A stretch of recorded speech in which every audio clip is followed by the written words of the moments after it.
Before we start this live stream, I'd like to go over a few community guidelines. Please be civil, respectful, and tactful to all people, groups, and organizations we may be talking about. It's okay to not like everyone, and please use extreme tact while talking about these things. I want to keep the environment very positive around you. Please no graphic sex, violence, death, and I'll add in politics. Let's keep our politics at the door. And let's keep this channel suitable for the entire family to enjoy. Let's have some fun, guys. Let's have some fun.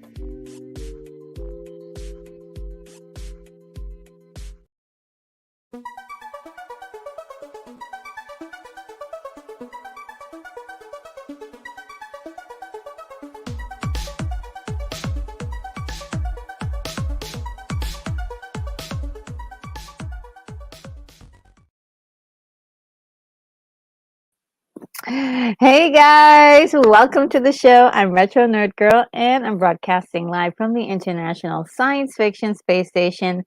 And today we're going to go over the headlines for today's entertainment news to do with movies, television, and all that kind of stuff. We're going to see what is happening in the world as we know it right now.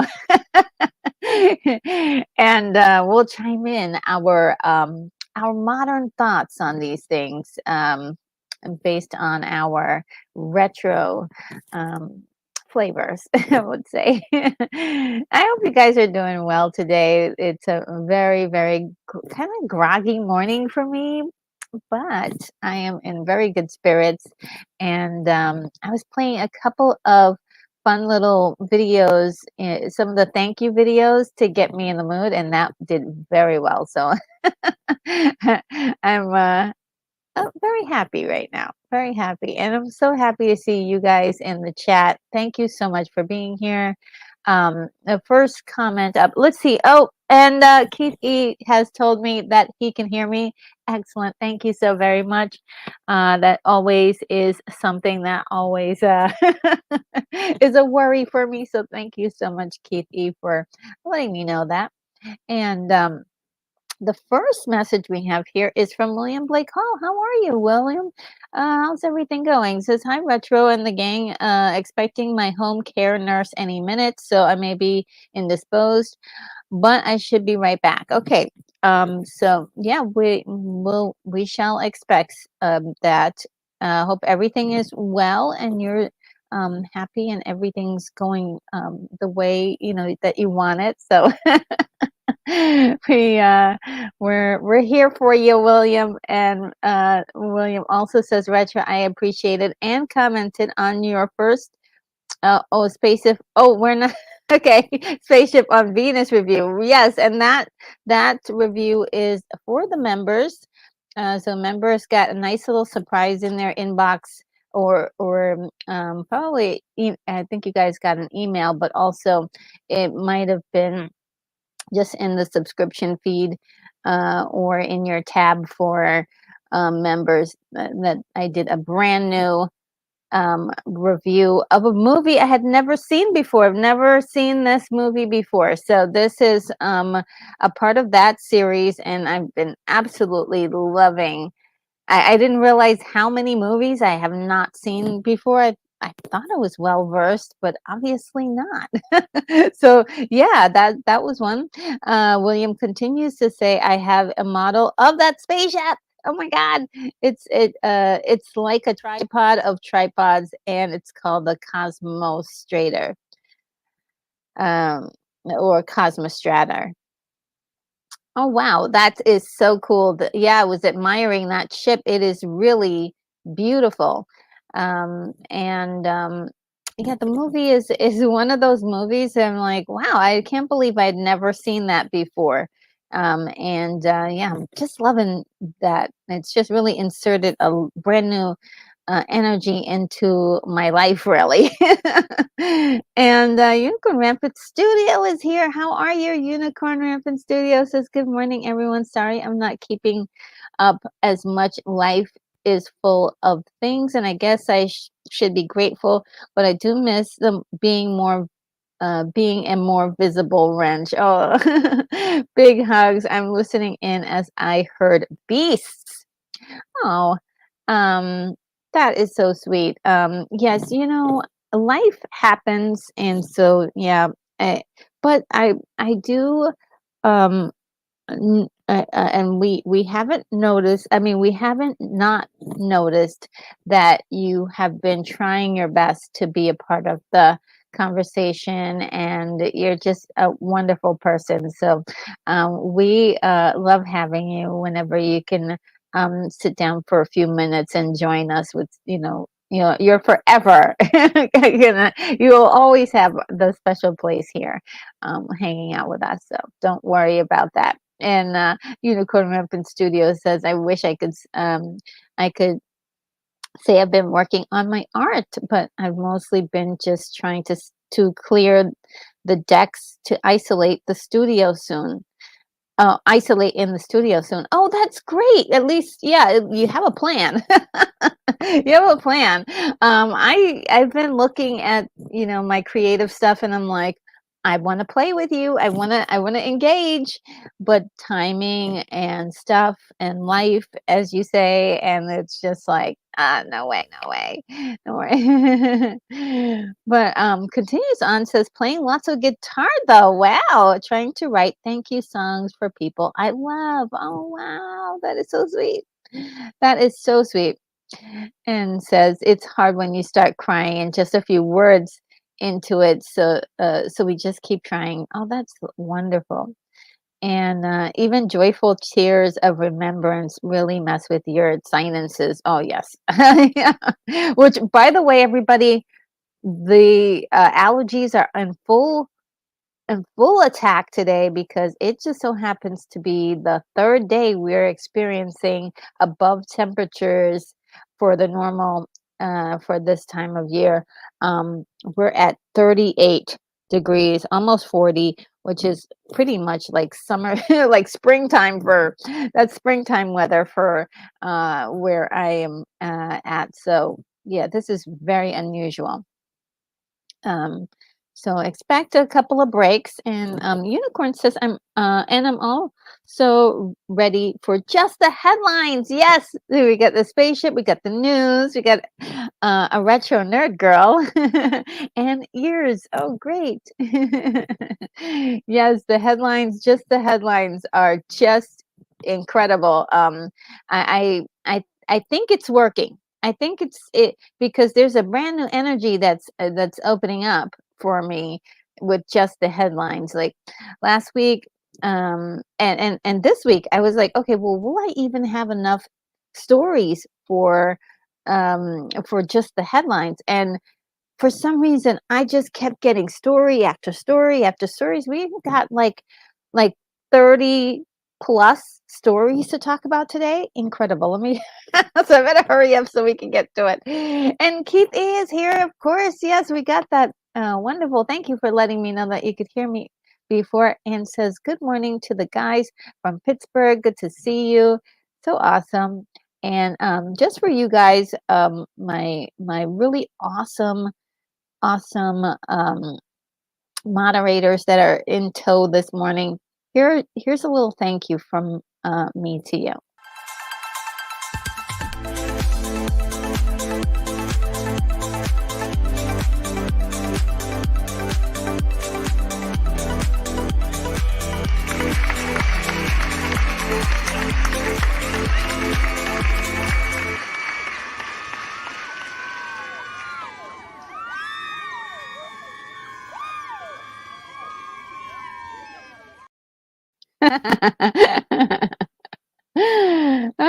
Thank you so much for being here, guys, and just brightening up my day. I really appreciate it. And William Blake House is saying hi to everybody, but is also saying the lyrics to a really wonderful song. He kept strumming my pain with his fingers, singing my life with his words. That beautiful Roberta Flack song, "Killing Me Softly." I actually met Roberta Flack once when I was a little, I wasn't that little. I think I was like 16 or something like that. And she was so nice to me. She was super, super sweet. And my mom was there too, and she was really nice to my mom. Okay, so Keith E has also left a link in the description. Thank you so much for entertaining everyone while we were waiting for the show to start. It says above is a link to a young guy who has a retro 80s look back song, and I sent it to Bill, and I believe that means William. He seemed to like it. Please help support his channel if you can. Oh, that's nice. Yes. And William is saying yes, go ahead and do that. And Keith E says, is talking directly to William, so I won't interrupt. I won't interrupt. Let's see. I'm gonna jump down. And yes, Killing Me Softly, what a wonderful song. I even like the remake. which is not too bad. Oh, Chris Reviews is here. Hello, Chris Reviews says, my lord, I always wondered what you look like. Yes, here I am. Oh, good to see you in the chat today. Thank you so much for being here. And Daryl Johnson says, RNG. Oh, hi, how are you? It's so good to see you as well, Daryl Johnston. Let's see.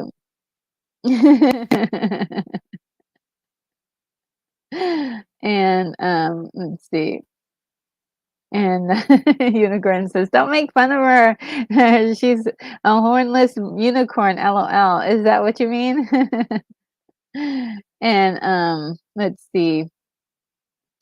Moonbeam is also here. Hi, Moonbeam. Says, I was just catching up with my old high school. It's been 30 years since I graduated. I'm experiencing spring type weather too. Yeah, it's so weird, isn't it? Oh, it's so nice to look back at all the old photos of high school.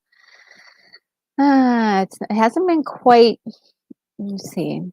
I've got a little ways before it becomes 40 years. I've got a few years before, but it's creeping on up.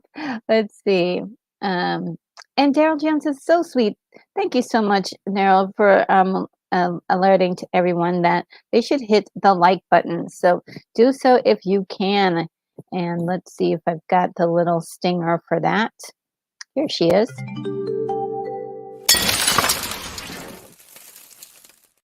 Yes, go on ahead and smash that like button. And if you haven't subscribed already, go on ahead and just do that.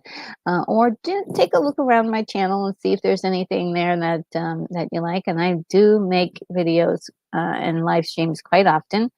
Oh yes, okay, so you have 100 watch hours. Okay, that's good. Well, baby, good. Keep up the good work. Let's see what happens there. And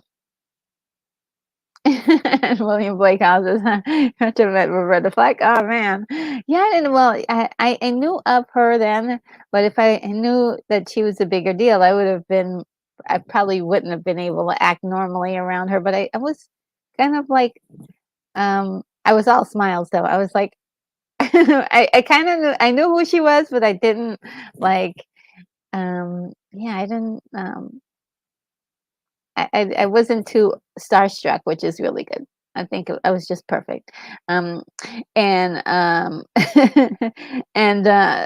Moonbeam 87 says, I got the popcorn from YouTube. Oh, I don't know what's that. The popcorn.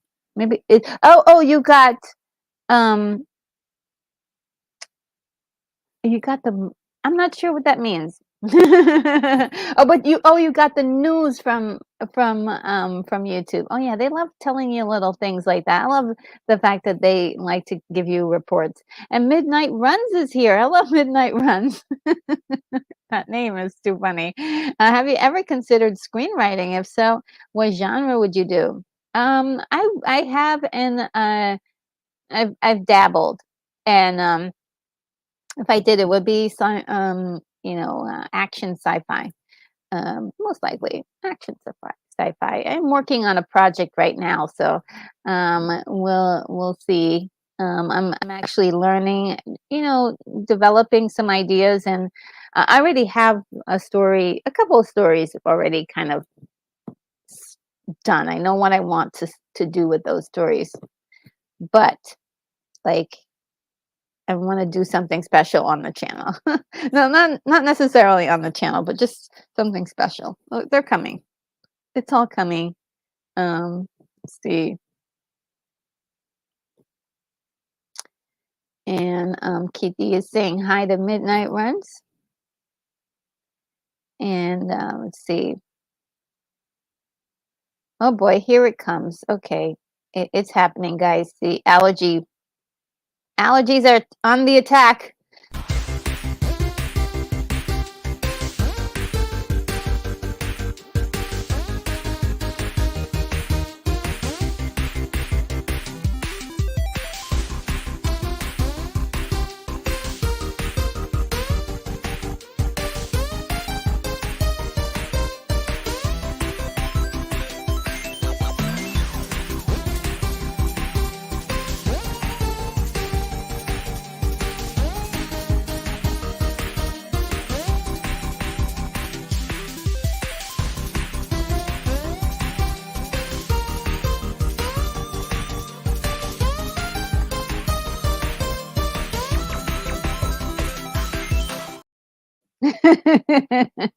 I'm so sorry about that, guys. It just is one of those moments where you just had to take a break to take care of nature. And yeah, Moonbeam says it's smashed. Oh, thank you for smashing that like button. Thank you, guys. You are so awesome. And Daryl says puny like button. Yes. And let's see. Oh, look at Jamalama's here. Hello, Jamalama. Says hey guys. And let's see. Um, and let's see. And Moonbeam says, "Oh, I got it right. Okay, thank you. I was wondering." And Unicorn says, "In my best Megatron, a legit cons attack." Yeah, they are really going for it. This commercial break brought to you by Kleenex tissue. Oh yes, you guys are really cracking me up this morning. Oh gosh. Okay, the headlines. Oh, let's get to it, guys. Let's get the slideshow going. I worked on this. I was working on this last night, and I was like, "Oh no!" And then there were more stories coming in. I was like, "Oh, this is so exciting." So look, I always start off with the box office, so let's do so. And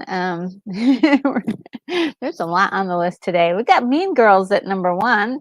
So you know, in spite of it, sort of the producers or the people in charge deciding not to tell everybody that it was a musical, it's people are still going to see it. So that's good. It's number one. Number two is Beekeeper. Now, Beekeeper got some really scathing reviews from some people, but then other people were like, hey, it's fun. It's a fun movie. So it looks like the audience says it's fun and they've been going to see this movie.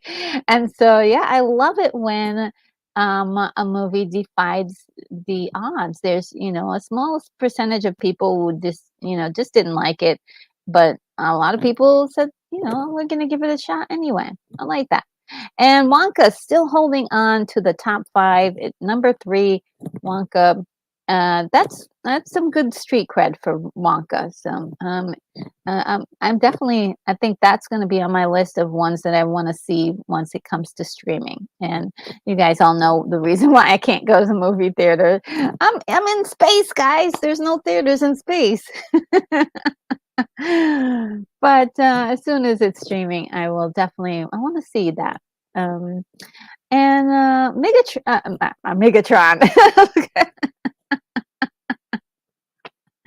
Unicorn, you have me thinking about Transformers. I called this Megatron. Migration is what I meant to say. Migration, the animated movie that that really had almost no marketing at all. It's doing very, very well at number four. It's been on the list here. It's now 6 weeks and it's doing so well. Wow. Anyone But You. I still haven't heard much about Anyone But You, but it's at number five. It's doing well. Again, it's another one that's been out for 6 weeks. So I guess this is very good for the top five. Even Wonka, 7 weeks. This is great. Um, so let's see. Fighter is one that I had not heard of. Has anyone heard of Fighter? This is its first week, and it is number 6. So it looks like somebody heard of Fighter and is going to the theaters to see it. I haven't heard a peep about that movie. Poor Things, which is up for a few Oscars, is definitely holding on at number 7. And this is one of those movies that was sort of regarded as a frou-frou art film, if you will, specifically meant to get Oscars, right? And so I'm not sure it was going to do so well at the box office, but we all knew that for sure it was geared towards getting Oscar nominations. But it's it's managed to garner a lot of people to go to the theaters to see it. So this is boosting the theater viewage. I think it's doing well. I'm really so glad that that's part of the formula, right? Is be up for an Oscar, and then people will go to the movies to see your movie. I don't know how this is possible, but Aquaman is number 8, still holding on to the top 10. What? This is this is really wild. And I am so happy for it because again, I like to root for the underdog. Everyone says, "No, it's not going to make it." And there's Aquaman still swimming ashore and making it to number 8 even after 6 weeks. I'm proud. I'm very proud. Godzilla -1 is at 9. Wow, this has taken a while for it to get this low in the top 10. Well, it crawled its way up, and then it stayed firm for a long time. So, Godzilla, still a lot of people are going to see Godzilla -1, the black and white version now. So I think Godzilla -1's got legs, and it's up for what, 2 Oscars. So that's great. American Fiction is at number 10, and I've heard you know, both great things and bad things about American Fiction. Night Swim is another one that I actually have heard very little of. I don't know if you guys have heard anything about Night Swim, but that's number 11. Number 12 is Boys in the Boat. Another one I have not heard a peep about. I have not heard a peep about. ISS, the horror movie about a knockoff version of my my space station, but this one is the ISS. It's not the ISSFS, but it is doing well, hanging on, but it's definitely pretty low there for its second week. So I didn't hear great reviews about this. But if you're into sci-fi and you just want to see something interesting, I suppose this will tide you over until the next big, sci-fi thing comes along. Origin, I've actually heard fantastic things about Origin. Comes in at number 14. Number 15, Iron Claw, still holding on.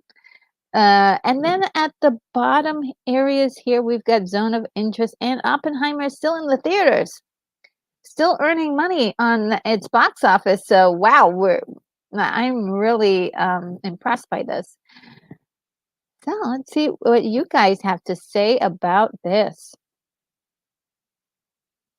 And Moonbeam says it's the moon dust attacking. She was allergic to Atreyu. Oh, really? Okay. And William Blake House is looking forward to Argyle. Me too. I don't know how to get my hands on it though, because isn't it just on Apple streaming device? I don't know. I'm completely lost with that one. But it looks so good, and I really want to see it so badly. Daryl Jones says, I was watching Attack of the Crab Monsters. Well, I'm going to write that down because I don't think I've ever seen this. So, Attack of the Crab Monsters. I'm sort of in my 50s, monster phases and monster and sci-fi phases. So I'm looking at all those movies, and boy, are they so entertaining.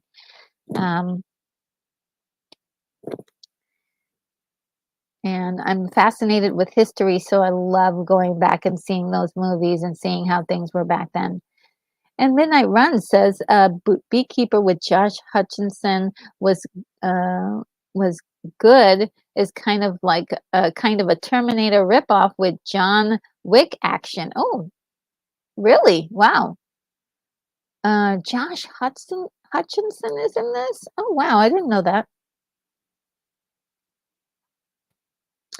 And let's see. Or is that a different movie? Um, let me know. If it's a different movie, it's the same movie. And Moonbeam says, no cinemas on the moon. Yeah, not yet. Except for on Pluto. Pluto Nash had them in his movie. Unicorn Reference Studio says, more than meets the eye. Yes, the Transformers. I love Transformers and the cartoon. And Moonbeam says, we're tubers on the moon. We review the moon, but but there are no films we review for you and do the best that we can do. Is that from a real song? I don't know. And oh, look, Trash Fonda Fonz is here. Hello, Thrash. How are you? Says, hey, RNG and friends. Oh, so good to see you. And Keithy says, Godzilla's got legs. Yes, certainly. Certainly. I didn't expect that. And Gemalima says, I miss Godzilla and the minus color didn't come to my local theater, so I'm bummed. Yeah. Yeah, my local, the closest one to me is they're not playing it. So, well, let me double check. Sometimes they surprise me. They surprised me by having Barbie this summer. So, let me look really quick for just for giggles. And then the window.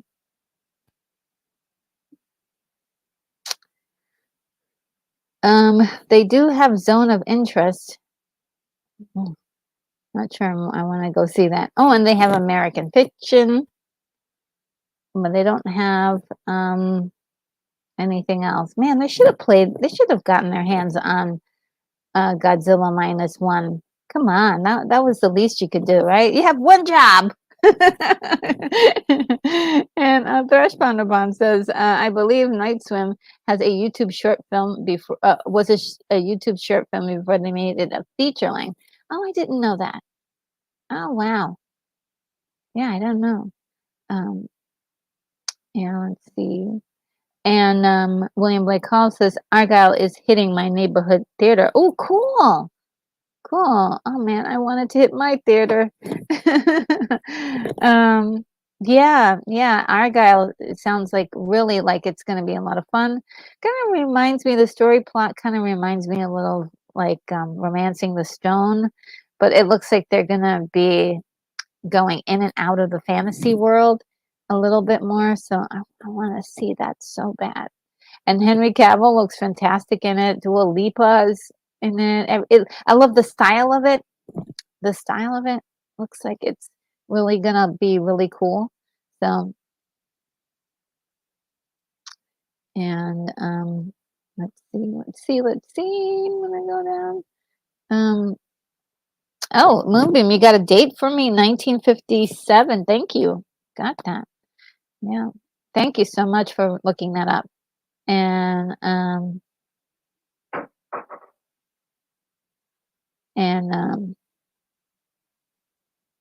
let's see. It says that song was a parody of Whalers on the Moon in the second episode of Futurama. Oh, okay. I need to bone up on my Futurama. I love that show so much. And Gemalona says, I watched a quick video about Madam Web ticket sales. It's not looking good. Oh, yikes. I could, it doesn't look appealing. It's like, can you can you take your kids to go see it? What would be even more? I mean, look, if you've got the kids, you might as well go see Mean Girls. It's a musical, it's fun, it's light. If it's about like going for date night, you probably want to see like The Beekeeper or and maybe even Wonka or even Aquaman, right?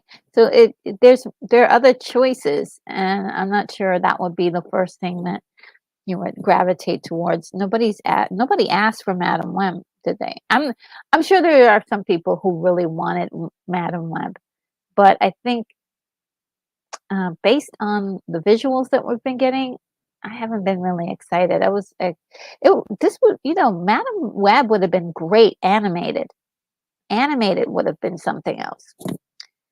You can really go off the chain with that, you know, like have some fun and really just use your imagination and on that. So I don't know. Madam Web, it seems like, you know, the superhero genre is kind of simmering down. You got to offer people something different.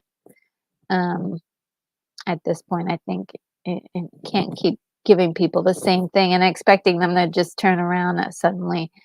So anyway, guys, we're down to the headlines. Oh, and Thrash Panda Puns is saying hi to Unicorn. He may be away from the computer because he's he's wrangling the puppies or the beasts he called them today. So so he may be away, but I'll say hi for him. I'm sure he says hi back. And Gemma Lama says by not good, I mean really, really, really bad. It looks like a CW show. It does look like a CW show. Something, and basically what that is in code for anybody else. It looks like something made for television, and that it would be suitable on the channel CW. And I'm in full agreements with that. Gemalema. It looks interesting, but not enough to go to the movies to see. That's a special occasion. You want it to be big, and you want it to be, you know, want it to be incredible. The first story I have is a sad one for Star Trek fans. Actor Gary Graham, best known for Star Trek Enterprise fans as Vulcan Ambassador Soval, died this week at age 73. And he's been with the franchise for so long. So yes, this was hard for a lot of long-term fans. Also, we had this one kind of hits a little hard. CHITA Rivera, Broadway legend from Chicago, West Side Story, dies at 91, and she had a full, wonderful, long life.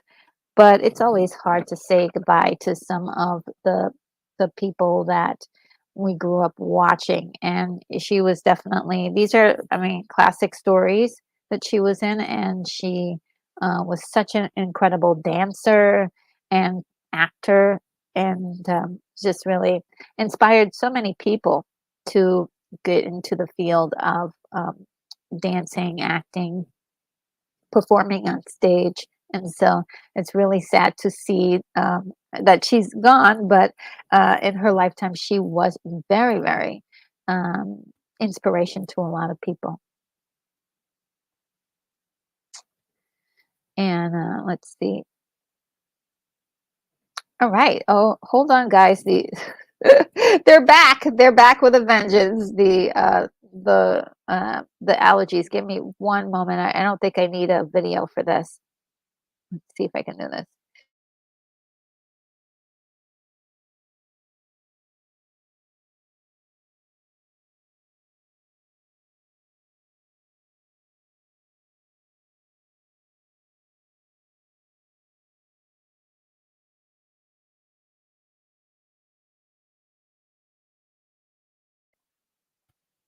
All right, thank you guys for hanging in there.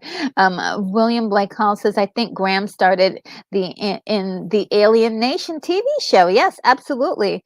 And Rivera was in the original Outer Limits episode, "The Bolero Shield." Oh, I don't remember that. I have to go check that out. Thank you, William Blake Hall. You're a wealth of knowledge. A wealth of knowledge, yes. Yeah, and there are just so many people who, for sure, were inspired to become dancers in the business because of CHITA, and she was just you know, an incredible energy on stage. Now, this is interesting. George Lucas has a museum that's not about Star Wars. And I can read this whole thing for you, but it's basically saying that this is it's going to be a museum of art, and there it's going to be right next to LA's Natural History Museum, and most of it is going to just be there's no specific theme to any of the artwork, but it's going to have a lot of art in general, which is really quite cool. And also, there's going to be they have let me see. I'm just going to read this one part. Its breadth of holdings include works by artists from Thomas Hart Benton and Norman Rockwell, and to Frida Kahlo, to Frida Kahlo, and oh, sorry, Kahlo. Sorry, I don't know why I said Kahlo. I know it's Kahlo. Sorry, and R. Crumb.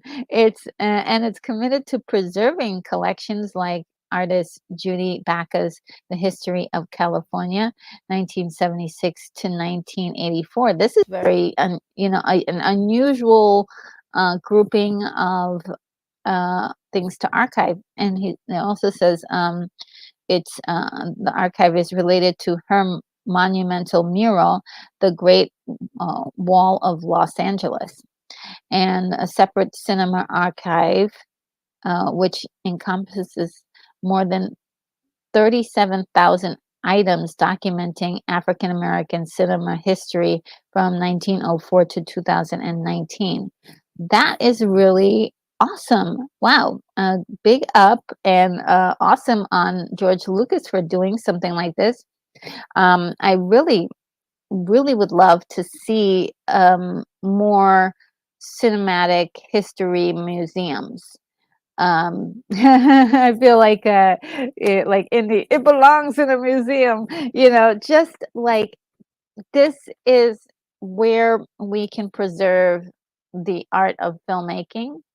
And so I think we need more of this. And he's doing something while he's alive. It's not like, oh, when I die, then do this thing. He's doing it right now. So I love that. One thing I like about George is um, his foresight. He does have quite a bit of it, and he's very creative. So I'm glad that he's doing something like this.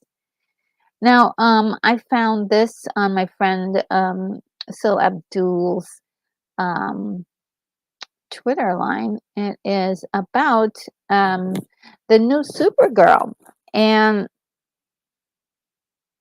I actually have not been loving all of the casting.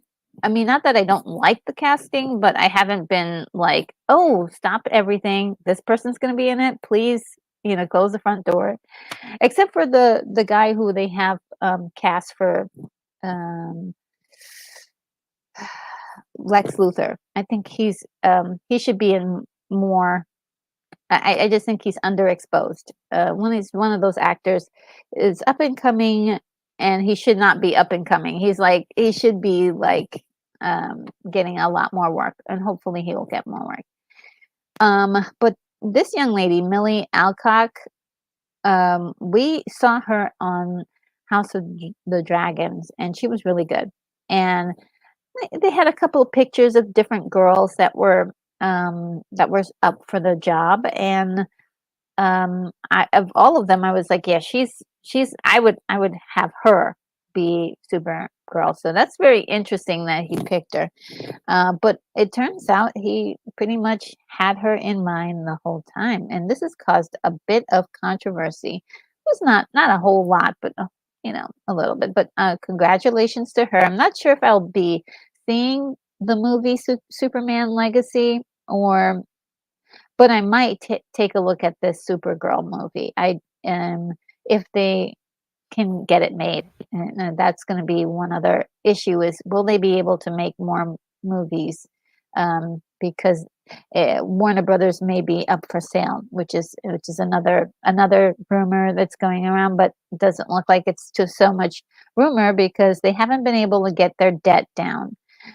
They're still over $40 billion in debt, which is yikes. I don't know how these companies can do this, but they are yeah. Anyway, long story. So congratulations to her, but the controversy really stems from Sasha Calle. being the Supergirl. And I think most of us knew she was not going to continue on to be Supergirl, but there was no confirmation that she wasn't. And so I'm just going to read this. This is from DC Film News. It says Kaye next stars opposite Daisy Edgar Jones and Will Potter's in the drama of Swift Horses, but she doesn't want to leave the DC universe. A new movie based on the sci-fi comic book series Supergirl and Woman of Tomorrow is planned as a part of an upcoming reset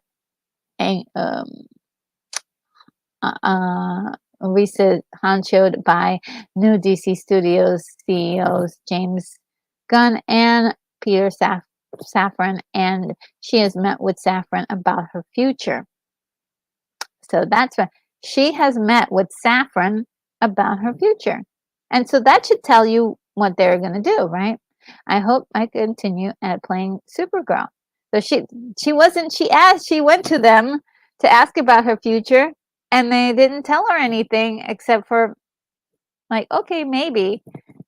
I hope to continue playing Supergirl, Kaye says. I love her so deeply, and I feel so connected to her. So they didn't say anything about it. Now, just because the other girl is hired, Millie is hired, doesn't mean that they're not going to have another Supergirl. But I think the official Supergirl will be Millie. So, yeah, I mean, it's kind of wild to find out that you weren't picked for a job that you were already doing, and have your future kind of held up in sort of this, like, we don't know what's going to happen. And granted, we kind of felt like, oh yes, most of the characters from the old DC program were going to be taken out of the slot. But then there are some characters who brought over, like Peacemaker and pretty much everybody from the Suicide Squad movie. And that's kind of weird, because then everybody else from all of the other pieces of the franchise, they're just not making it. So if you worked with him in that movie, you probably are going to make it to the new DC. So that's what we're assuming, because that's pretty much what he's doing. So I felt really bad for her, like not knowing and then finally figuring it out, like, oh, they've already cast someone. That's pretty it's not really nice.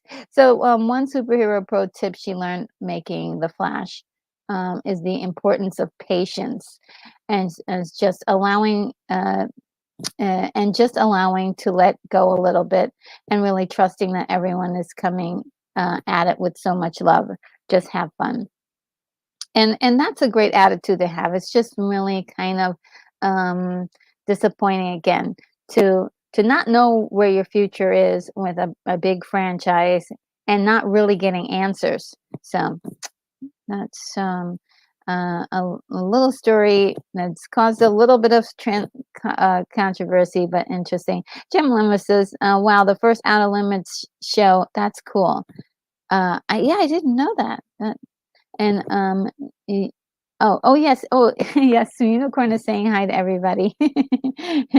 Yes, thank you so much. You're so kind. Let's see. And let's see. The next story is really interesting. So Matthew Vaughn, who's also, has done the movie Argyle, the one that we were all wanting to see.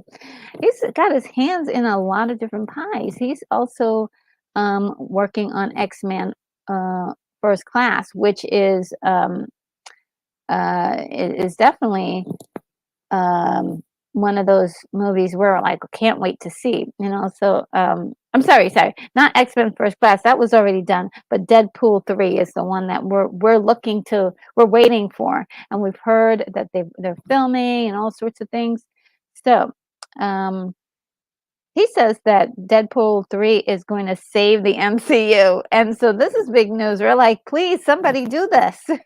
Please, somebody save the MCU, because it's really in a lot of trouble. And so hopefully this movie will do it. I mean, we're all hopeful, aren't we? And just that the MCU, with all of its lore and all of the things that they've already worked with, that they can pull together a story that makes sense. Because right now there's so many factors going on, so many different characters, and no story flow. And that's kind of where, where we're kind of confused about the future of the universe. It doesn't have a central story. And it was very interesting how it got started. It had all these different stories at first and then converged into this one story. So, and then it sort of seemed like it blew up and flew out into all the different little stories. And now all we really need is for the storyline to come back together again. And one movie can do it, but at this point, let's cross our fingers that Matthew Vaughn can do it with Deadpool 3. And he says that the snippets that I know are unbelievable, Marvel is about to have a jolt. It's going to bring that body back to life. Ryan Reynolds and Hugh Jackman are about to save the whole Marvel universe. So those are high praise words. Those are, that's a high promise, and we're looking forward to it. We are. Now, the next thing is something that's it's entertainment and it has to do with Netflix. And so I feel like this is all kind of related in entertainment business stuff, not necessarily TV. It is a part of TV, but it is a little bit different. So their Netflix has just signed a deal with WWE of $5 billion, guys. $5 billion. I feel like $5 billion. Dum, dum, dum. With a 10-year deal to screen Raw on the streaming service. So this is great for Netflix. Netflix is got a lot of money to spend. $5 billion. How much more can they buy? And they're going to have a lot of content. And when it comes to a big IP like WWE, having a home is so very important. And so yes, it's going to all go to Netflix. This is wonderful for Netflix. And just so happens that Dwayne The Rock Johnson is actually one of the board members for TKO, which is a parent company of WWE and UFC. This is, exactly what, like, the position of being an actor, being someone who is a part of production, to turn into somebody who is actually going to be, a controlling member of the money aspect, to be able to make big decisions. So I love this for actors when they become producers and directors and decision makers in the business, since they know, of course, of all people, every facet of this. And Dwayne The Rock Johnson being, homegrown from the WWE. This is wonderful for him. I'm definitely a big fan of his business moves. So that's wonderful. Another bit of rock news is that he posted that he fulfilled 21 wishes from the Make-A-Wish Foundation. And I thought that was really cool. And you don't get to hear the good that people do in the news very often, and so that was very nice to see that in my feed. And I was like, you know what, I'm going to share this, because we hear all the bad news and all the propaganda about how bad people are, but it's kind of nice to hear a little something nice every once in a while. So it put a little smile on my face in the morning there. See if you guys had anything to say about anything. Uh, and William Blake calls this nurse here back soon. Okay, we'll see you soon. We'll see you soon. Hope everything will be well. And all right, so the next thing, talking about someone who parlayed their careers from being talent to now making big moves. Byron Allen. Do you guys remember this guy? Well, now he is making move. He's moving and shaking, guys.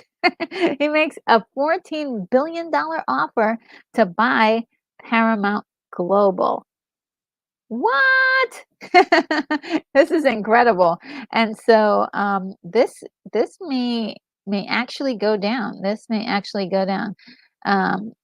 The Wrap says that Allen's offer includes acquiring the company's existing debt, which brings to the full cost to $30 billion. That's a lot of, I mean, how many billions does he have? My gosh, I had no idea that he was, you know, I had no idea he was doing such a good business behind closed doors.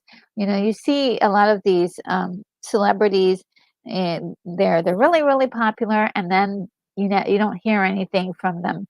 And so a lot of people are like, oh, what happened to that person? They fell off, you know, they're, you know, in a ditch somewhere, you know, dying somewhere, and they're, you know, they're not doing well. And it's not true.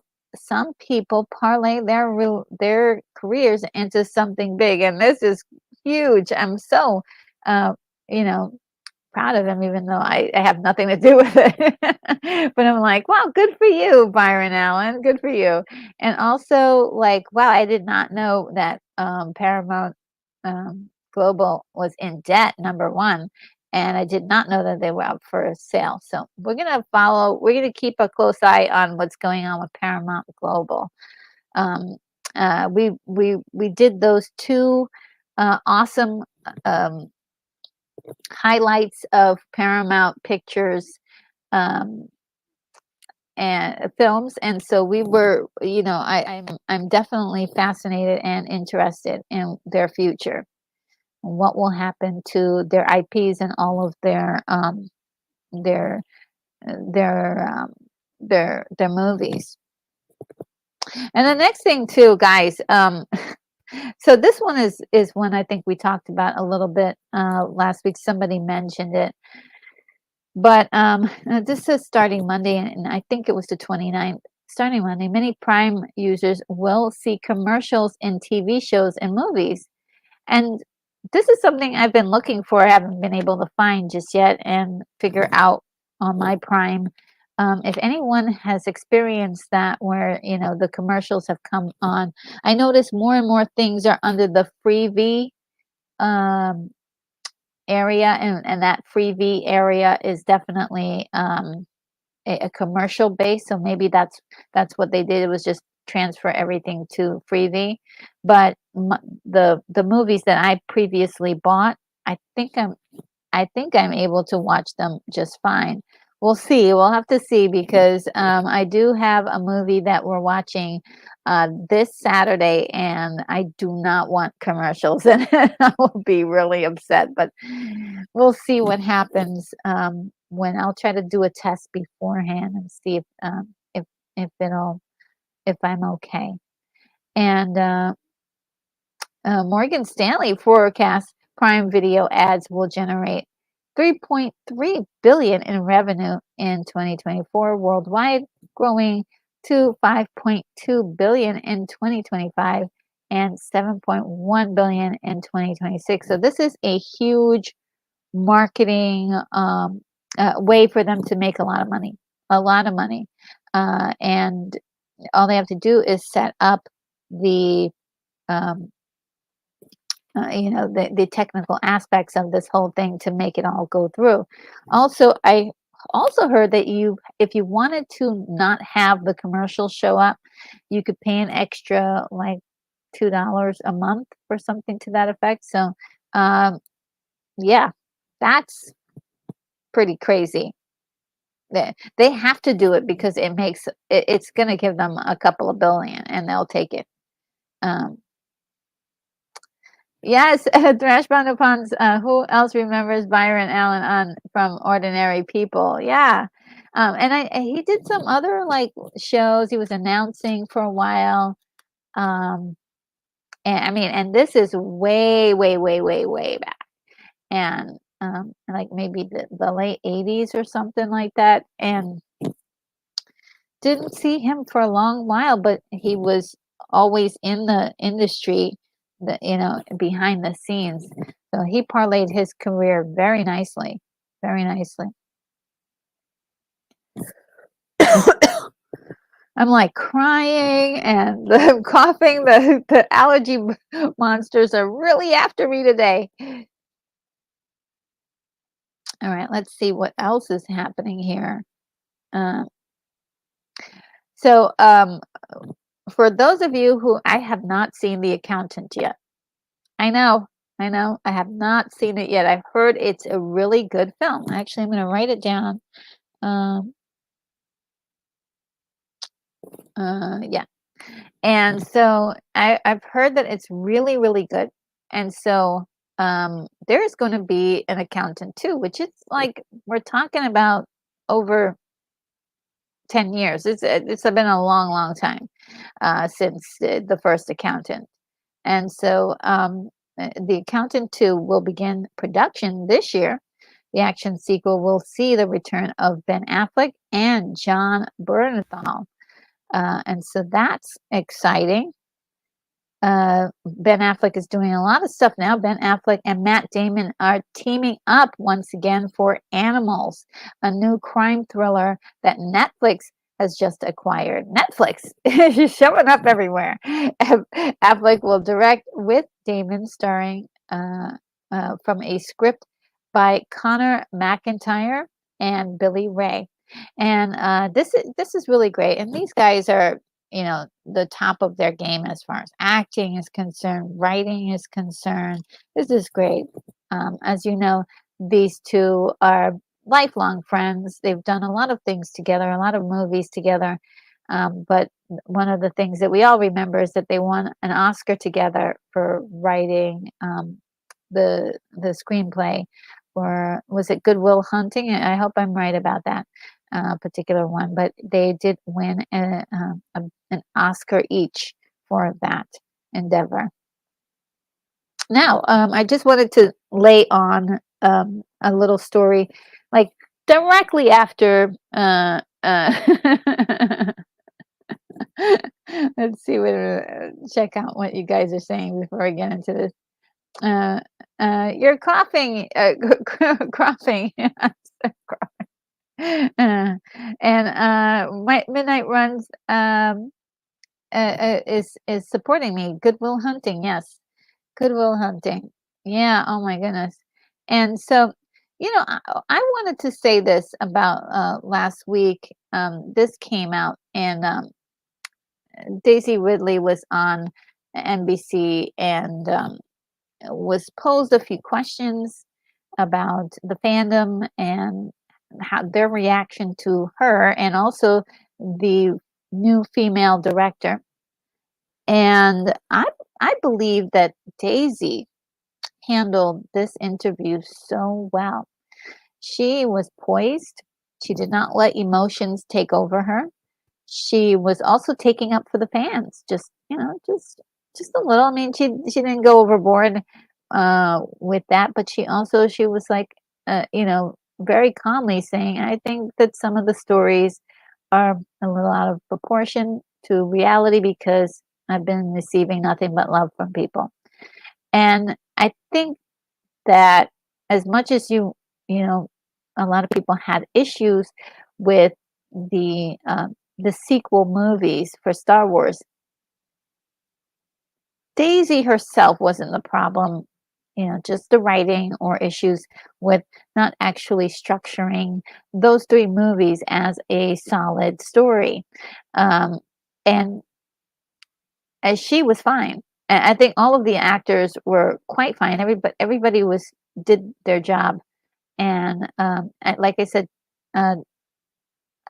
seeing her in this interview really made me very much like, wow, what a lady. She really handled it like a pro.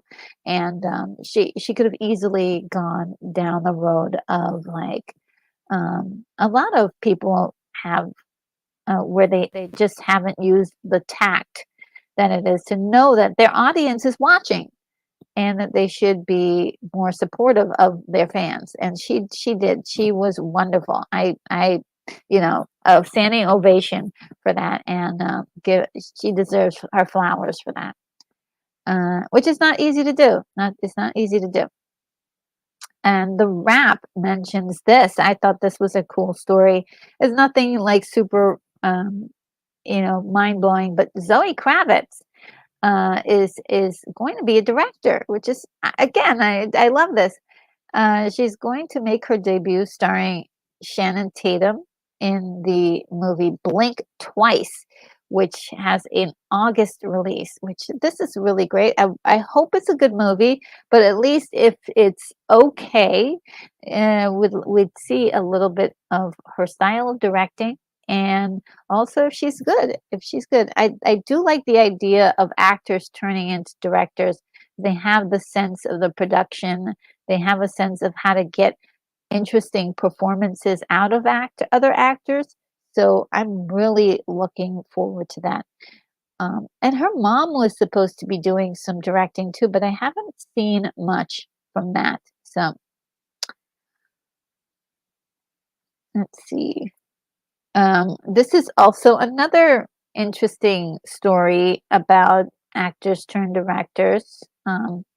And comedians turning to directors turning into producers. We've got Dev Patel, who's starring in and directs his first film with the first trailer for Monkey Man. And it looks really weird. It does. And I can't wait to see what people think of it. It looks interesting. And this has been produced by Jordan Peele. I think that's really cool to get the support of someone who's got a lot of street cred in the business and maybe can help to guide some of the stuff that's going on with the story. Because sometimes you may have a great idea, but you need somebody with a good eye to kind of help you out. So I hope Jordan was able to help with this. It is going to be in theaters April 5th. It's been getting mixed reviews. Some people are excited for it. Some people are like, "Oh, it looks too much like John Wick." But I'm open for I'm open to see it and see what it's all about. Looks like there's some mythology involved in it, and I'm down with that. I'm down with it. Let's see. Okay. Oh, I got a double. There we go. Next one. Varieties. Netflix Top 10. Griselda debuts at #1 on English TV charts as Leave the World Behind joins most popular English films list at #8. So Griselda is the new movie, one of the new movies at Netflix, and I was interested in this because I believe this is one where Sofia Vergara. Oh, I hope I have her last name right. So Sofia Vergara, I think her last name is, plays the lead, and she's doing something different. She's not playing a comedic person. She's not fooling around with um, different genres as far as uh, within what she's usually does. She usually does like comedic, but it's usually there's a genre twist in it. But now she's doing something that's really dramatic, and I want to see it almost. I don't know. I'm kind of like, I'm curious about it.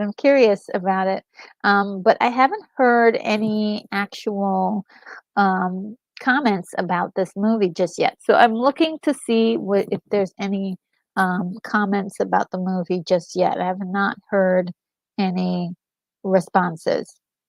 Um, Zoe Zindala says that Paramount still wants to bring back the Kelvin cast for one last Star Trek movie, which is really disappointing. Sorry. I mean, the Kelvin cast, everybody in the Kelvin cast are incredible, right? They're really, really good. Great actors. I just had a problem with the Kelvin universe existing, and I don't know if there's any way for me to remedy that with one last movie, but um I'm not sure if it is. So, and we're talking about Paramount again. We were talking about Paramount earlier. So, yeah, this is a tough one. I don't know what to say about it, but if you guys have any comments on it, please do leave something for me. Um, Maybe you have some hope on the matter, but I'm kind of at a loss at um, what they would, what could be done more with the Star Trek universe, the Kelvin universe. It's really one of the most unliked universes, and I don't know why they keep wanting it. We've got sort of a somber story here. Keanu Reeves has been set to receive an inaugural Lance Reddick Legacy Award at the 51st annual Saturn Awards ceremony, which has itself been dedicated to the memory of Reddick, which is really sweet. He's a friend and former host of the show. So it's really nice that they're remembering him in that fashion. Um, and I don't know if you guys know this guy. I've never seen this guy before, Paul Mescal. He is going to be in the new Gladiator movie, and I think it's going to center around him. And he is actually going to be playing William Shakespeare in Chloe Zhao's upcoming Hamlet. I think, I'm not sure if they made a misspelling, but Hamlet film adaptation. So I don't know. This could be very interesting. Um, I'm up for something in some movie that's in the 1300s again. So I don't know. This is up something I'm looking forward to, and I like Chloe Zhao is a very interesting filmmaker, and I want to see what else she has. I know that a lot of people felt they were unhappy with the Eternals, and maybe that wasn't the kind of um, movie for her. But let's see what she does with this.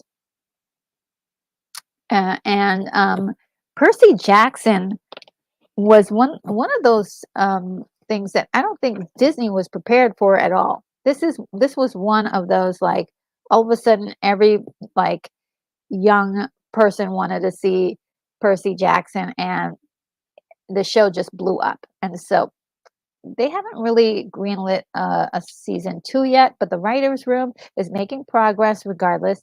There's an awareness on everyone's part that the demand for the show seems to suggest that we should probably not stop making it, they say. So I don't know if and you don't know what they might do at Disney, but they really should. Since the demand is there, they finally have a hit on their hands. Go for it. That's what I think. Hold on for 1 minute, guys.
Oh my God, guys.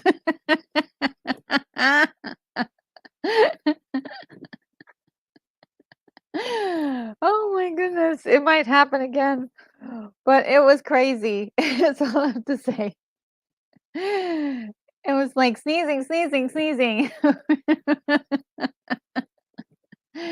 So yeah, I hope that they do like respond to the fans. There are people who love this show, Percy Jackson, and just give these guys a second season for crying out loud.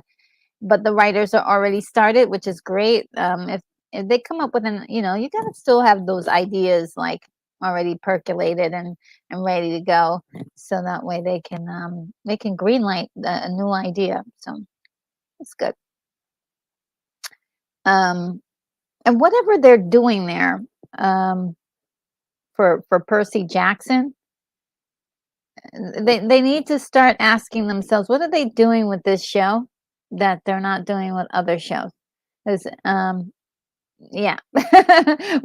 And also like with Loki, like what did you do with Loki compared to like what you're like not doing on these other shows that are doing dismal reports? Because there it, there's just something about like capturing the audience and keeping it and not wasting their time or making them feel like they're wasting their time.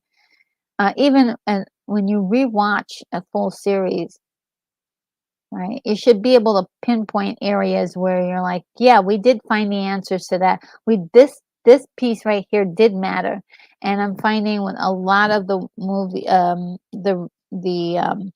the seasons that we got of some of the other shows, we did not get follow-throughs on a lot of clues and Easter eggs and all that stuff. It was just a waste of time. So I think um whatever they're doing for Percy Jackson, repeat, repeat, repeat. And this is, oh my God, guys, this is exciting stuff here. We finally got the first trailer for Guy Ritchie's Ministry of Ungentlemanly Warfare. Very, very brutal. That's what I would call it. I think I would call it very, very brutal. And the film stars Henry Cavill, Isa Gonzalez, Alan Richardson, Henry Golding. And Alan Richardson is just blowing up right now because of his work on The Reacher. And so he deserves it because, people just love him. So I have to get into my Reacher season mode and watch that and see if I'll let you guys. I'll probably report something. And so this movie is releasing in April of this year. So I hope we don't get too many like teasers and stuff like that. But it's great to see Henry Cavill. He's playing a character that's really kind of unhinged, which is something we've never really seen from him, and I can't wait to see it. It looks incredible. And then we're talking about Guy Ritchie, so we're going to get those interesting cuts. I love the way he cuts his movies, so I can't wait for this. Let's see. And got some comments here. Let's see. And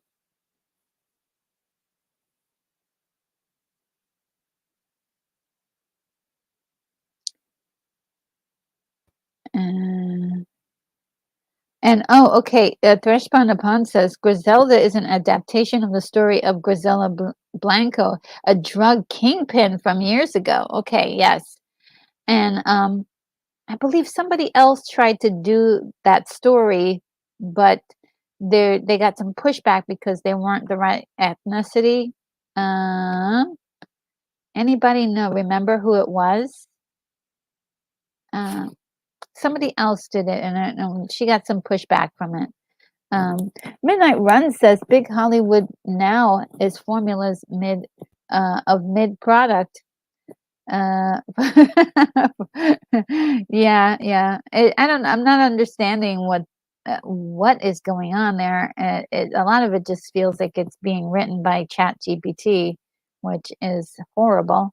If that's what they're doing, I hope they really aren't doing that, and they're actually using real writers. Or I hope that the writers aren't turning this in because they've written it through ChatGPT, which I hope that's not the case. And William Blake Hall says the ministry looks like a stylized history of the real life British Special Air Service. Oh, really? I'm really interested in it. I think that this is like they've got a group of people who are unusual and weird to pull off a special job, and they're from all over. Because I don't think Alan Richardson does an English accent in this one. Oh, and oh gosh, darn Spawn upon has got a split RNG picking up number one granddaughter from school. Take care all. Oh, thank you so much for hanging out with us for a little bit, Thrash Ponds. Well, we love you. We love you. Hope you're doing well. And yes, you guys are awesome. Yeah, I mean, I am like just from the trailer. I'm like, wow. Seeing Henry in this role is just like it's shocking me. I was like, "What? I'm in."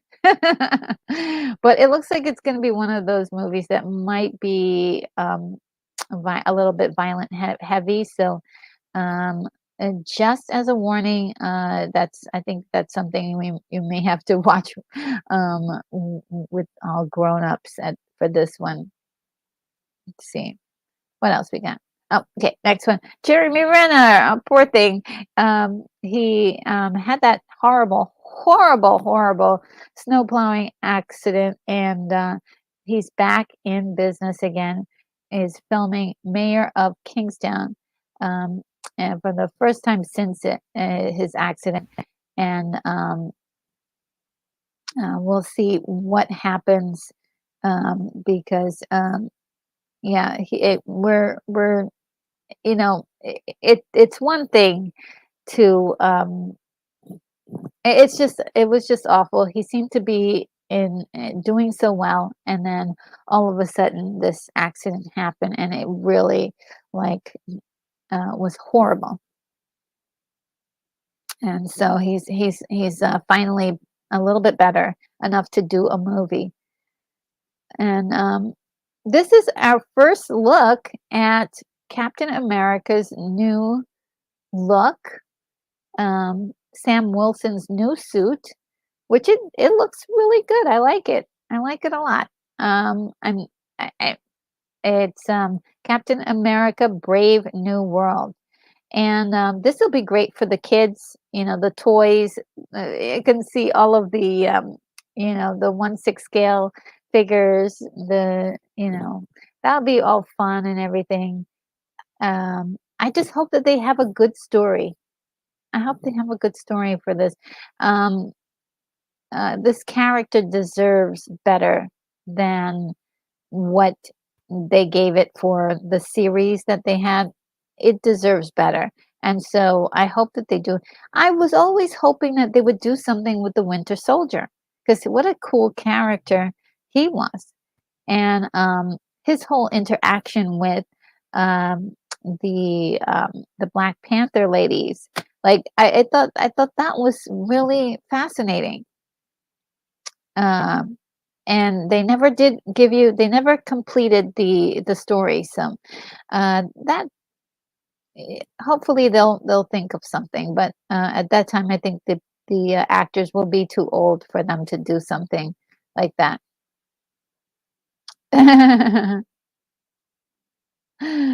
And William Blake Hall says in the early days of OSS, what we had before CIS was like that. Wild Bill Donovan then recruited agents from a wide range of fields. CIA. Not CIS. Okay. And William Blake Hall says, but can he wield Mjolnir? Probably not. The other Captain America could. And Unicorn Rabbit says, more importantly, he can be pronounced can he pronounce millionaire? Yeah. And I'm 21 minutes behind. Oh no, yes, it's hard. Yes, okay. So the next story I got here, yeah, best of luck. I really hope this works out and they have a good story. That's going to be really important to tie in all those loose ends, and there's so many. Now, the next thing is very important because, well, let's just read the story. Variety reports that Universal Music Group uh, says it will no longer license content to TikTok after failing to reach new deal terms. The current agreement expires January 31st. UMG artists includes Taylor Swift, Bad Bunny, The Weeknd, SCA, Billie Eilish, Ariana Grande, and more. Yeah, that's a big deal. And TikTok is one of those like newer social media platforms that really has come through and like changed the game. The problem with TikTok is that a lot of people have uh, um, there've been a lot of problems just in general accepting it because it's from China. It's like developed from China, and so I think a lot of people have been reserved from using it as much. And there's also a lot of things that's kind of different about it. It's like about doing business with them, and so I'm trying to figure out if we could even predict the future of TikTok because there are a lot of people who are against it. And there's a lot of people who are also don't care. So, because they just use it anyway, right? And so that is something that's just going to have to play out and we'll have to see. But I think this might be a dent in the armor, or they could come through with a deal, though. They could come through with a deal at any time. So we're going to keep an eye on this and keep an eye on TikTok in general, because now it is firmly an established way that a lot of people are doing business now. A lot of people, the economy is dependent on it very much so now. And also, like another thing, as I just realized that YouTube was also a big part of the U.S. economy as well. Huge. But this is something I'm really excited about, guys. Oh my goodness. Dune Part 2. Dune Part 2. Our latest looks, this is the latest look at Dune Part 2. Reveal a deadly battle between Paul Atreides and Fade Rotha Harkonnen. Absolutely, I know the outcome of this, but I just want to see it. I want to see it. And I don't see, the only thing I don't see here is Aaliyah. And so that's concerning me. I wonder if Aaliyah is even in this story, because I don't see Aaliyah here. And that's very important. We got to see Aaliyah. And she's a huge part of the story going forward. I think I see the mom in the back. I believe so. And I don't see Chani. Where's Chani? She may be hiding behind one of these guys. So I'm very much anticipating this. Just absolutely. Now here's something that's really interesting. Lionsgate and Universal Pictures International, Michael Jackson's biopic Michael has cast Nia Long as Jackson matriarch Catherine Jackson. And I'm just sort of like, what? Now, let me just tell you, Nia Long is an actress that I believe is underrated. She's not in enough things. She's actually really good. And will she be able to pull it off? I think she might. She might. But they're gonna, as far as at least getting the one thing right, I would have thought that maybe they would have gotten somebody who kind of looked like her to start with. To start with, now they did have Angela Bassett play her a long time ago in a TV version, and it was really cool. I love that TV version. But this one, this casting is just really throws me completely off. I'm like, wow. I'm trying to look and see, like, they're really gonna maybe they're gonna put some prosthetics on her to make her look like her, but I don't see it. And but maybe there was something in her performance in the audition that really you know impressed the heck out of them. So I hope it wasn't just like, oh, this was the only actress we could get with a big name, and so we'll put her in it, you know. So um I hope that's not what they did. But if she, she's talented, I think she'll pull it off. But it's not she's not the first choice, right? She's not the first choice I would make. Um I would have picked like maybe a Gabrielle Union or something, like who's also another like excellent actress that doesn't get enough love. Let's see. So this is really interesting. Avatar 3 has begun filming again. And it's expected to be in theaters on December 19th, 2025. That's really a short time. I am kind of shocked. That's a high turnover. But it may be that there are things that are already in place, and it's just not going to be that big of a deal to film for these guys again. So who knows? I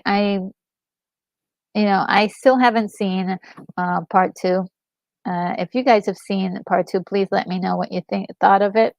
I wasn't super. I liked the first Avatar. It wasn't like my favorite thing ever, but I did like it. And it seems like it would be more up my alley. There are certain parts of it I adore, and then certain parts I didn't really love. But I'm going to try to see it again and see if maybe I just didn't get it at the time. Who knows? Maybe a second viewing. Well, actually, I've seen it quite a few times, so maybe another view will help me to find something interesting. Or maybe even if I saw the second one, I might feel differently. So I'm going to give this some space in my heart and see if I like it more. But there's still more news about the Avatar franchise. They said that Avatar 5 is set to feature the Na'vi making their way to Earth. And while this is an exciting project, it remains unclear how they will get there. And so, uh,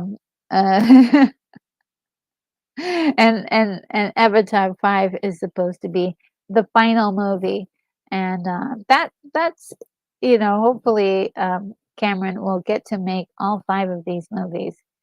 One thing that I'm really kind of excited to see is a new movie that's going to be on Netflix. It's going to release on March 8th, called Damsel, with Millie Bobby Brown playing the role.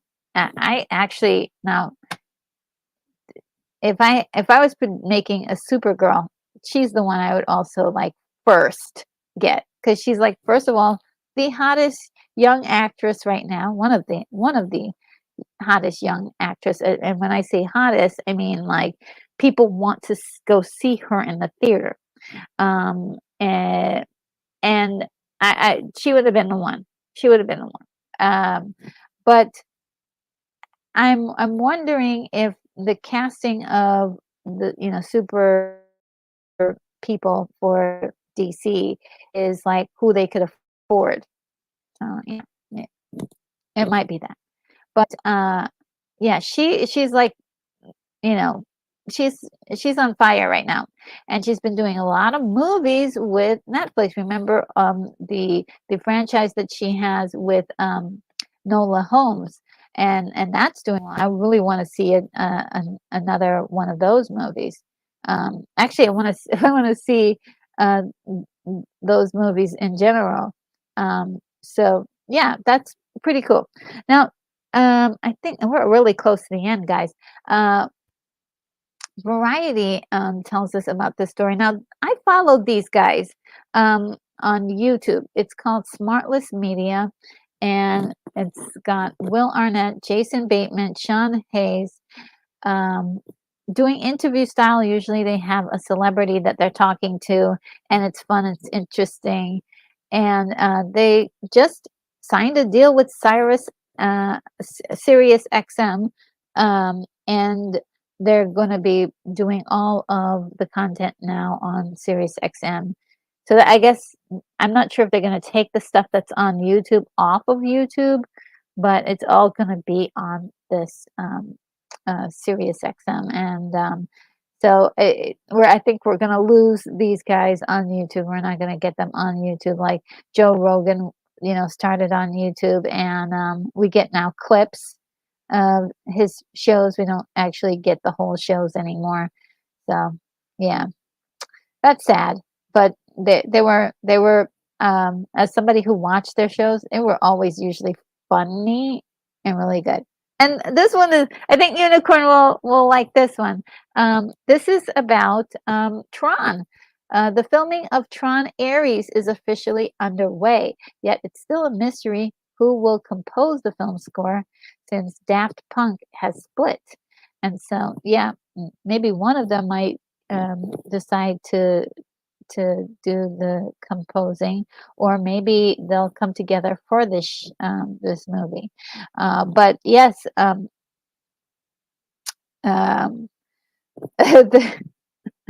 we're getting a third Tron movie, guys. So yeah, that's pretty cool. Now, this is my last story. And it's a good one. It looks like they're working on an SNL movie. Here's the story from Deadline exclusive. Laramon Morris, Dylan O'Brien, Corey Michael Smith, and Matt Wood have joined the cast of Sony Pictures' SNL 1975. Morris will play Garnett Morris.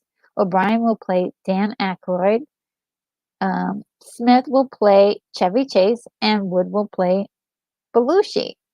And I really feel like they didn't do so bad. Now, the one for O'Brien playing Dan Aykroyd, I think, is probably like, that's going to be a stretch. I don't know if they're going to put makeup on him, or why they thought that he must have killed the performance. He must have killed the audition, which is you don't have to look like the person. But I think with all the others, they kind of have a lot of the attributes of the people that they're playing, and so it's really interesting for that choice.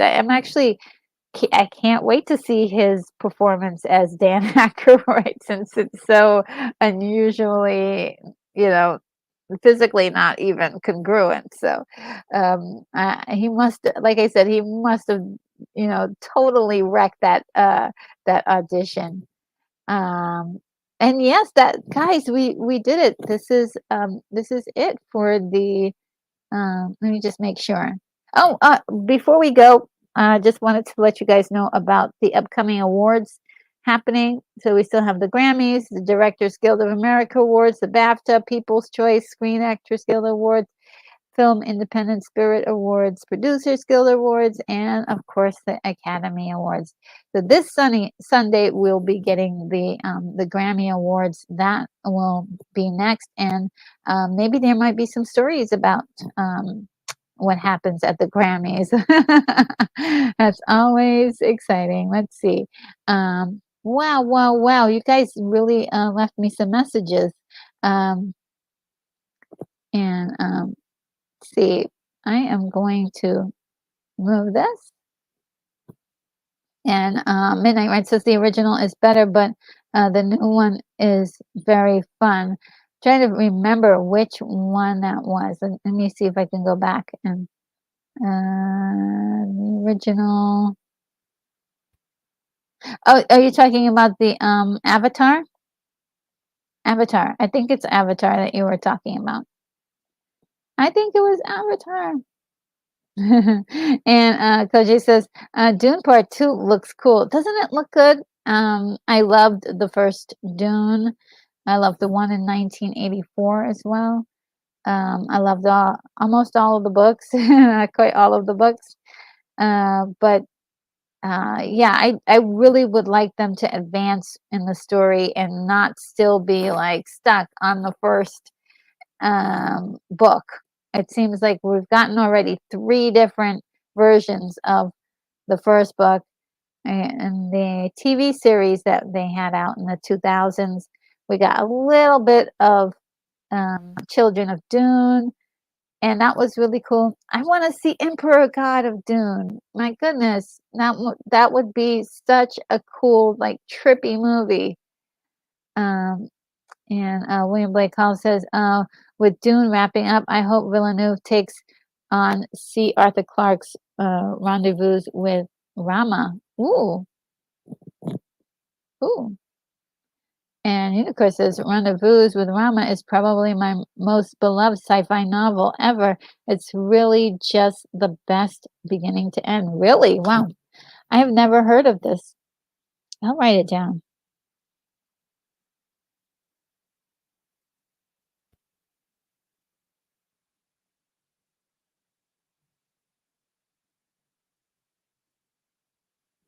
Thank you, guys. And Gemma says, I swear I sent almost at the same time exact thing the other day. I love Arthur C. Clarke. And when Blake Hall says, I hope humanity winds up in O'Neill habitats in the future. Rama would be a fair introduction to that. You guys are so, you guys have so much. And Unicorn Rabbit City says, I hope you wind up gently disappearing and not bothering things anymore. And Gemma, my favorite clock story is City and the Stars, but I don't know that would translate to what that would translate to film. Maybe animated. If Rendezvous is successful, maybe there's a chance. Ooh.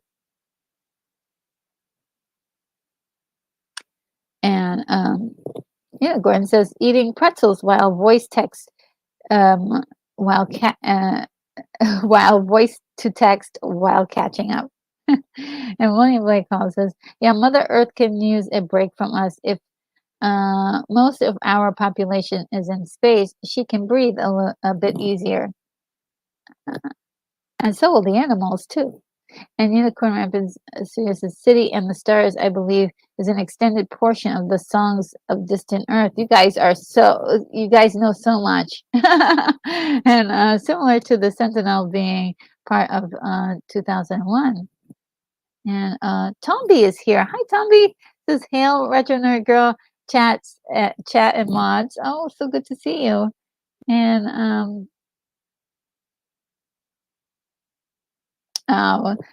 William Blake Hall says, I'm not seeing likes registered, so I'd better hit one. Thank you so much. Thank you so much. You're so kind. And let's see.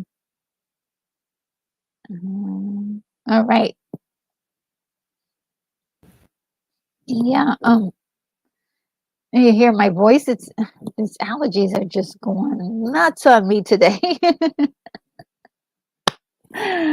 Guys, wasn't that a lot of stories? I mean, that's a lot. I had no idea that there was so much news happening, but I got lucky. I don't think I'll be that lucky, for And maybe, who knows? I might be. I shouldn't doom myself just yet. But yeah, for like, I wouldn't say that was like 30 something odd stories, and they were all interesting. And I'm glad there was some really good stuff in there, like good news, um, and some questions, some questions. And William Blake Hall says all the news in 106 minutes. Yes, I try. Yeah, pretty much. Thank you. Um, it is. Yeah, I don't think there's any place that really has this much information all in one go. So we talked about everything.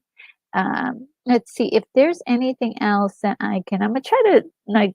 What I'll try to do is follow up on some of these. I'll, you know, make sure that I keep up with some of the stuff that's going on, and we can have more conversations about these things. I think it's, I'm not necessarily in love with the news all the time, but entertainment news is a lot lighter. It's not as insane, and I think there's always something good to be had from in when it comes to entertainment. So um, I had so much fun today. That was was a lot of fun. Before I go, I do want to sort of talk a little bit about what's coming up,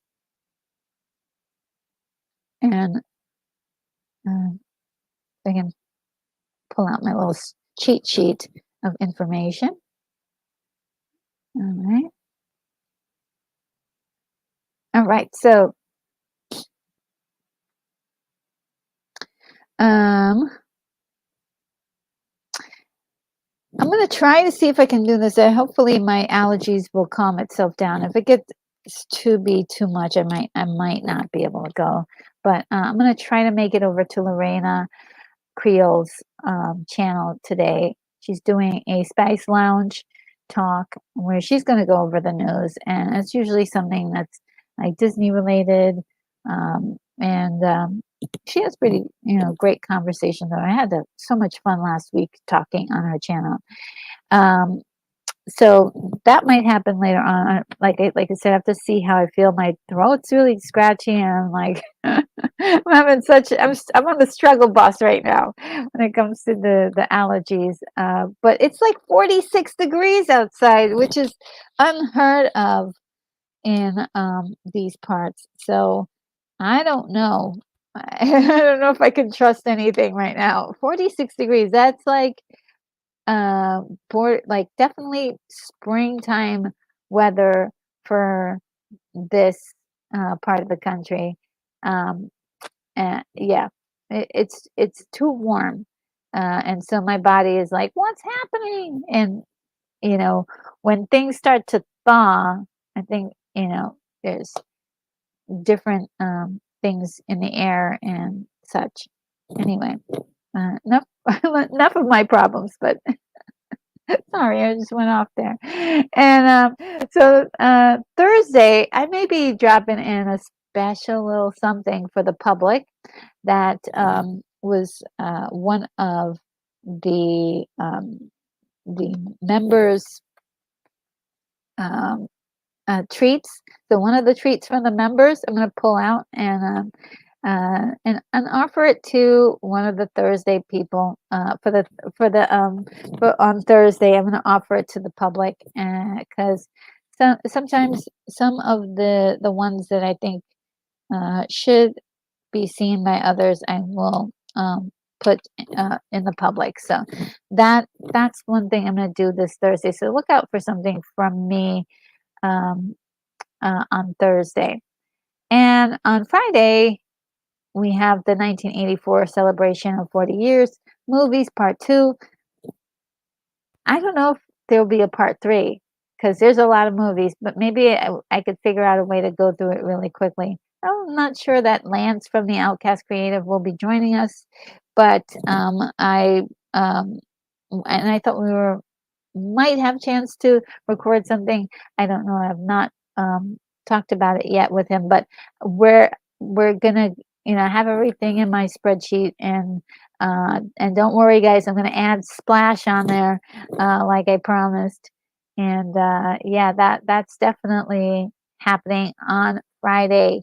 Now, Saturday, I'm going to be doing a watch party for Dragon Slayer. And this is one, you could, I guess some people could have their kids on this one, but it is definitely more grown up. I think it's got a few moments in there that could be a little shocking to kids. So if you have kids that are a little bit older, like 11, 12, they could probably handle it. But for the young ones, I wouldn't suggest it. But Dragon Slayer is on the table to watch for the watch party. What else? I think for other watch parties coming up, we're looking at Superman the following week afterwards. I'm looking at Saturn 3, guys. Remember Saturn 3? Love that movie. It's dark. It's dark. And also Total Recall. Total Recall. It's been a while since I've seen it, and it's due for another watch. So yeah, that's what's coming up. And I hope that you guys like that. And let me know if there's anything in particular that you feel should be on the list for a watch party. And let's see if you guys have anything to say here. William Blake Hall says Chris Stuckman is reviewing Argyle, so I know where I'm heading. Oh, great! And Gemalama, oh, Veterinary Girl, this might deserve its own episode, but I think coverage on the open letter to the WGA and subsequent emails to Chris Gore at Film Threat concerning DEI policies is a worthy topic.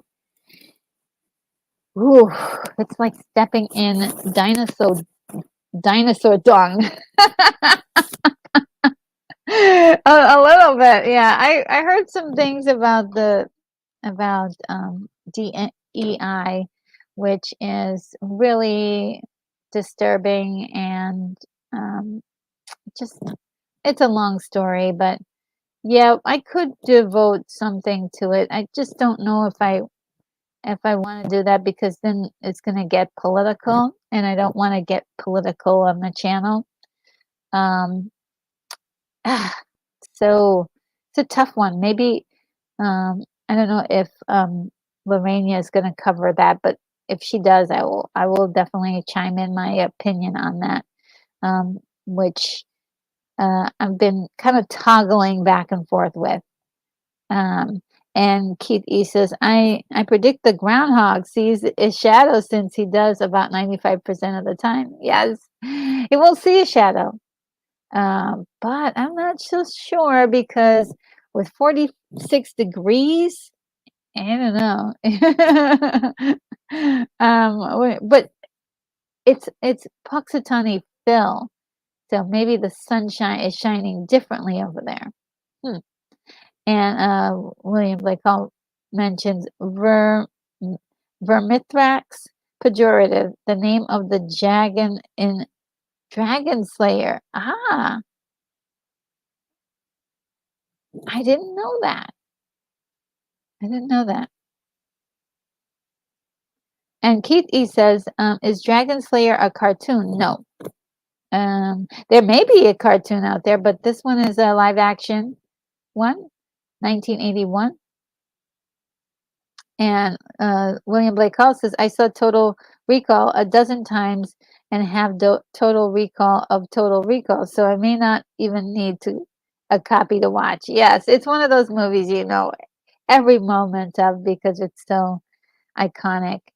And William Blake Hall says, Dragon Slayer is unusually dark Disney live action. Yes, that's That is exactly how to explain it. And Jamalama says there's an article on Film Threat website, and Nerderotic did a good video covering the topic. I think it's important. If not, there here maybe join a panel. Not for this morning show. I get it. Oh yeah, yeah. I'll figure out some way to chime in about it. I'll find some way to chime in about it, and we'll see. Maybe I bet this will inspire me to feel better for later on, so I could definitely make the show. We'll see.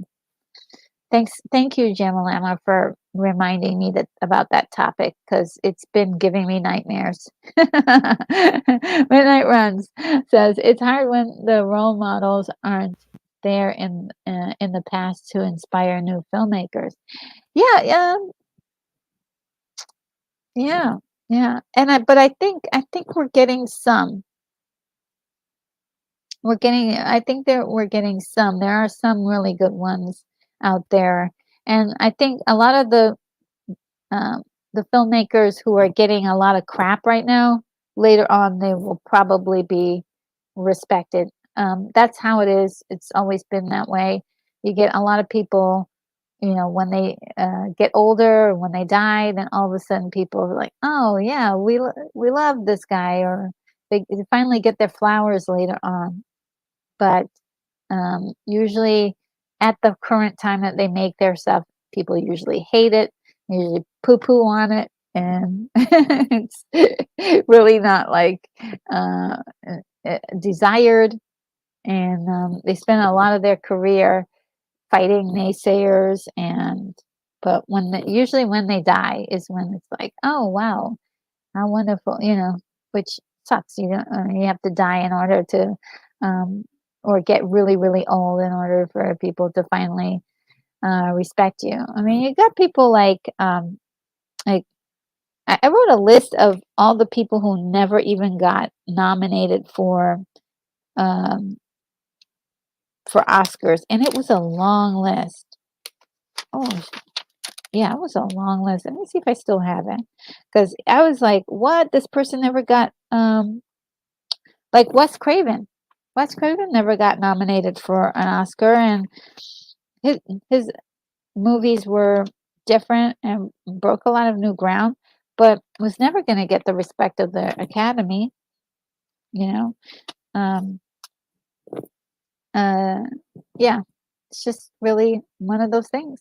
And El Necron is here. Says Dragon Slayer still holds up to this day. Yes, it does. It really does. There may be like one or two funky scenes, but um, it looks pretty good. Really. John Walker says hello, RNG, and everyone in the chat. Hi, John Walker. How are you doing? And El Necron says great practical effects. Oh, it's wonderful. Yeah, there was a lot of like practical work being done, and that dragon was something else, wasn't it? It was incredible. Really, really, really. And let's see. Oh, the nerd group is here. Hello. Says good afternoon, RNG. So good to see you. And Unicorn Rabbit Studio says I'm 11 minutes behind RNG talking about wrapping things up. I know. William Blake Hall says Hitchcock never got an Oscar. Hitchcock, yes, never got. I don't think he even got nominated, did he? Did he get nominated? I don't think he got nominated even, which is really horrible, horrible, horrible. I thought I wrote it down somewhere, like a list of a whole bunch of actors, and let's see if I can find it real quick, guys. Yes. Okay, actors that were never nominated: Jim Carrey, John Goodman, Oscar Isaacs never, Alan Rickman, Meg Ryan, Thandie Newton, and Danny Glover.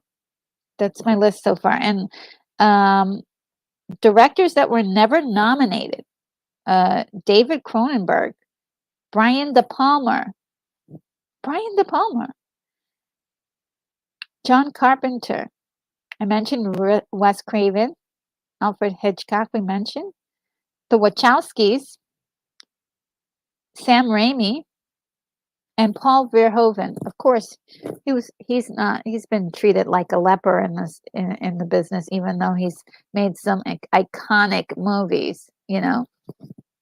And it's just kind of really sad that yeah, it's sad, but it's also that's why we've got to be loud about our love for these filmmakers, but as well too, I think there are oh, let's see what Midnight Run has something to say. It says there are blockbuster actors and directors who I put in a different category. And William Blake Hall says De Palma and Carpenter, yeah, those are rough. Yeah. And they made some of the most iconic cinema in that we are still raving about today, and it's incredible. So I don't. It is unfair. It is unfair, but also. Gemma Lama says Dragon Slayer was the one with the apprentice wizard. Yeah. Yep. It wasn't your typical story of like a like it is a hero's journey story, but it also has like it is really dark. That's all I have to say. It's really dark. It's really dark. It's really dark. And I didn't expect it to be that dark. I was like, "Oh, what's this? Where's my where's my happy ending?" And there is kind of a happy ending, but it's not as happy as it could have been. So, and it's not one of those like fantasy beautiful. It's almost it's very grungy looking, and the people are very realistically middle ages looking people.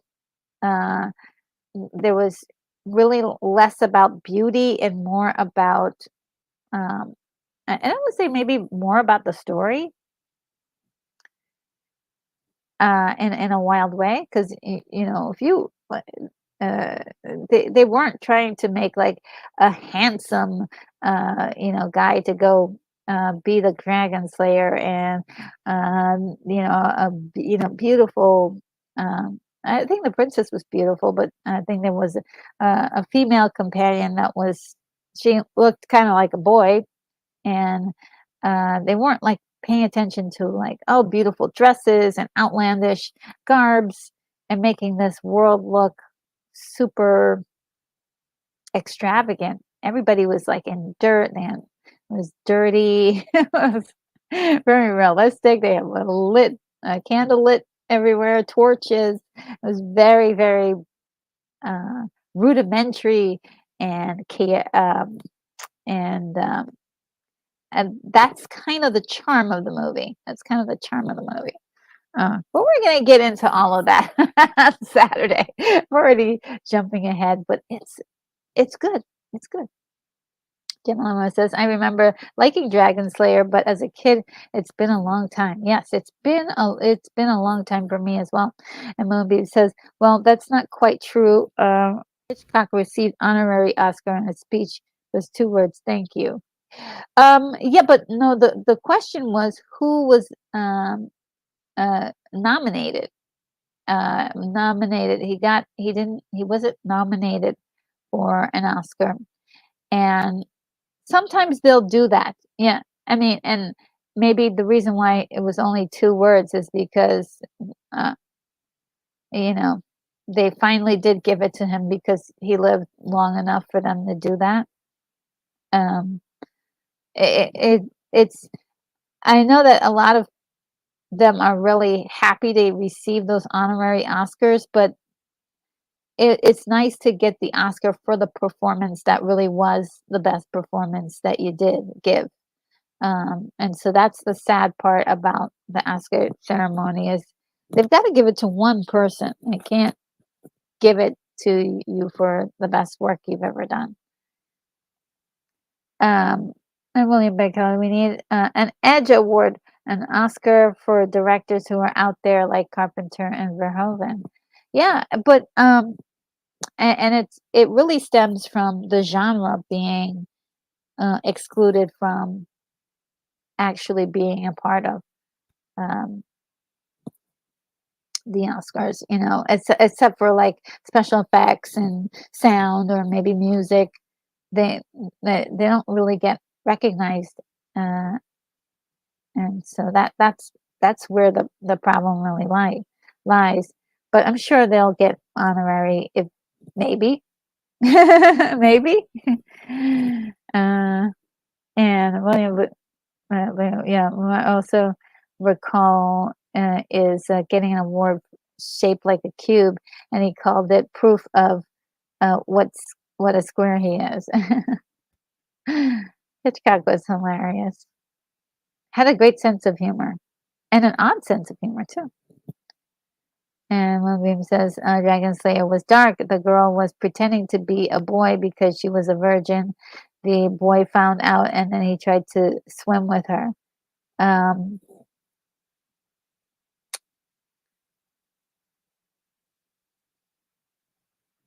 Yeah, but I think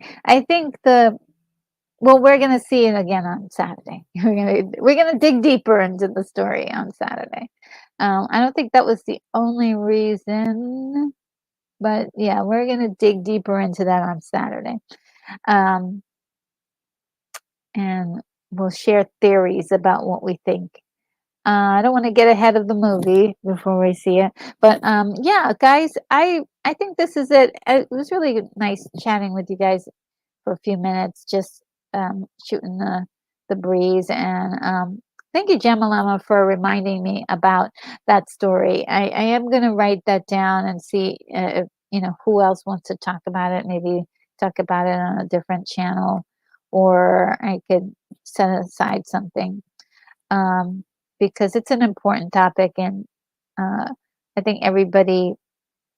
I'd like to chime in and say something about it. And also, I want to thank each and every one of you for joining me today. This is really wonderful. Thank you for supporting me with your likes and your watches and your subscribes. It really means a lot. I'm gonna get teary-eyed, guys. I don't know why I'm feeling so emotional, but that really does mean a lot to me. And I hope to see you again really, really soon. So take care. Without further ado, I bid you adieu, and I will see you in the next video or live stream.